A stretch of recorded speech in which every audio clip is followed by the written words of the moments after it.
Bonjour à tous, bienvenue sur cette courte vidéo pour vous présenter un moyen de faire un filetage, une vis pour les usages mécaniques. Donc, cette méthode, c'est la plus rapide que j'ai pu mettre en place. Donc, je vais vous la montrer et vous allez me dire ce que vous en pensez dans les commentaires. Donc déjà, tac, en passant par design, création d'esquisse, on prend le plan de base, XY, disons allez, 10. Là, on va faire une épaisseur de, disons, 30. Je lui donne une forme conique grâce au chanfreinage. 4 mm, ça me paraît raisonnable. Là, on fait esquisse sur la pièce par-dessous. On va faire un genre de... un écrou assemblé sur la vis. 15. Épaisseur. 10, ok. Donc là, on a notre vis non filetée. Enfin, vis, boulon, écrou. Du coup, là, on a un écrou.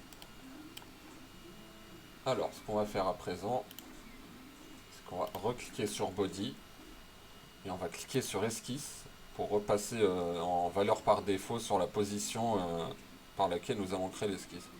Et là, nous allons sélectionner ZXXZ. Hop, et là, on va faire ce qui est plus classique, un filetage triangulaire. Donc, on va supprimer ces trois lignes et on va les assembler, ce qui a donné un triangle.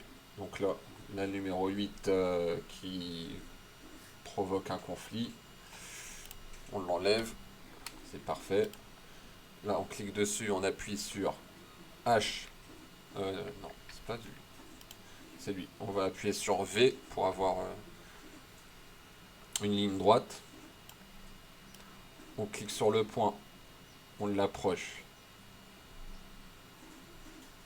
face à l'endroit où on va vouloir faire le filetage. Donc là, c'est plutôt ok. On va éviter de trop creuser la pièce, sinon elle va être, comment dire, elle va être beaucoup trop fragile et elle va se casser quand on va vouloir fixer la vis sur la pièce secondaire. Donc là, on valide ce qu'on a fait et on clique sur Sweep, ce qui a créé une forme hélicoïdale en profondeur. On va inverser pour qu'elle touche la pièce. On va réduire légèrement sa longueur. On va mettre 5. Ah, autant pour moi. C'est pas ici qu'il faut modifier, c'est là. 20, 25, 26. Ok. Normalement, je vais vous montrer une autre technique, hein. Si vous voyez que vous avez fait l'erreur comme moi de faire la place du boulon avant d'avoir fait le filetage. Alors, on va continuer le filetage, hein, jusqu'à ce que ça touche la pièce jusqu'au bout. Donc là, c'est bon. On valide, ça creuse. Et là, ce qu'on va faire, c'est qu'on va recliquer sur la face du boulon. On va faire une épaisseur, sauf qu'on va l'inverser, ce qui va refermer la zone où le filetage a creusé. Et là, on a un filetage propre qui arrive jusqu'au bout de sa de sa bah, de sa de son chemin. Et du coup, nouvelle pièce, pareil, on sélectionne le premier plan,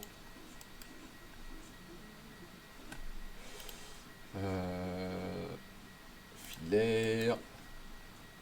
On va essayer d'imiter ce qu'on a fait.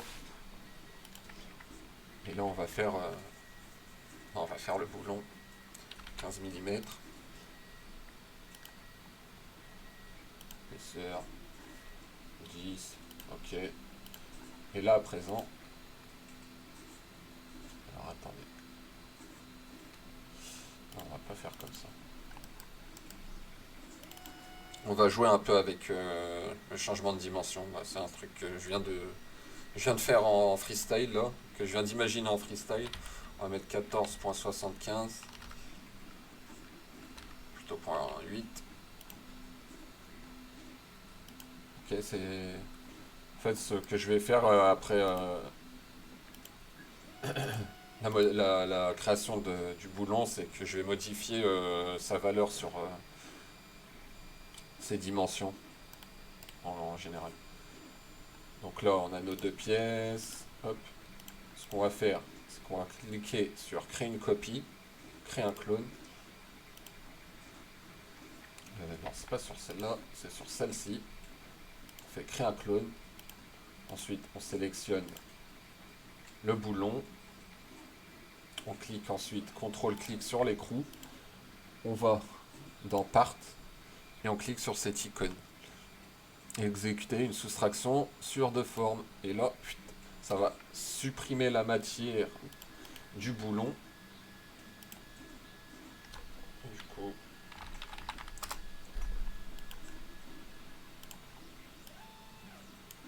hop, hop, on a un boulon fileté. Bon, il n'a qu'un seul filetage. Normalement, c'est pas trop comme ça que ça fonctionne, quoi. Après, on peut toujours annuler ce qu'on a fait, CTRL Z. On sélectionne le boulon, on augmente son pad. Ok. On recommence, clic, CTRL clic. Hop. Du coup, on a un boulon un peu plus épais, mais qui a au moins deux chemins de filetage, deux pas de filetage, ce qui va permettre d'augmenter sa résistance, quoi. Le filetage ne va pas craquer quand on va vouloir la serrer. Là, du coup, on clique dessus, on retourne sur Part Design.